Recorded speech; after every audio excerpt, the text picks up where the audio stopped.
అయోధ్యలో శ్రీరామనవమి వేడుకలు ఘనంగా జరుగుతున్నాయి. రామ జన్మభూమి ఆలయం సర్వంగ సుందరంగా ముస్తాబైంది. దేశ విదేశాల నుంచి భక్తులు తరలివచ్చారు. రామనవమి సందర్భంగా రాముడి ఆలయానికి చేరుకున్న భక్తులు పెద్ద సంఖ్యలో సరియు నదిలో పవిత్ర స్నానాలు ఆచరిస్తున్నారు. ఈ ప్రత్యేక పర్వదినాన భక్తులకు ఎటువంటి ఇబ్బంది లేకుండా అధికారులు ఏర్పాట్లు చేశారు. భక్తులపై సరియు నది పవిత్ర జలాలు పడేలా ఏర్పాట్లు చేస్తున్నారు. ఈ ప్రక్రియ కోసం ప్రత్యేకంగా డ్రోన్లను వినియోగిస్తున్నారు. డ్రోన్ల ద్వారా సరియు నది పవిత్ర జలాలు భక్తులపై పడే విధంగా ఏర్పాట్లు చేశారు.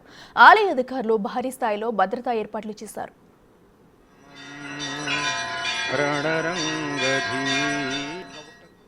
పురాణాల ప్రకారం శ్రీరాముడు సూర్యవంశంలో జన్మించాడు. సూర్యుడు తన పూర్తి ప్రభావంలో ఉన్న మధ్యయుగంలో అభిజిత్ ముహూర్తంలో శ్రీరాముడు జన్మించాడు. ఆర్ఘ్యం దర్శనం అందించడం ద్వారా ఉదయం నుంచే సూర్య భగవానుడి ఆరాధించడం వల్ల బలం, తేజస్సు, ఆరోగ్యం లభిస్తాయి.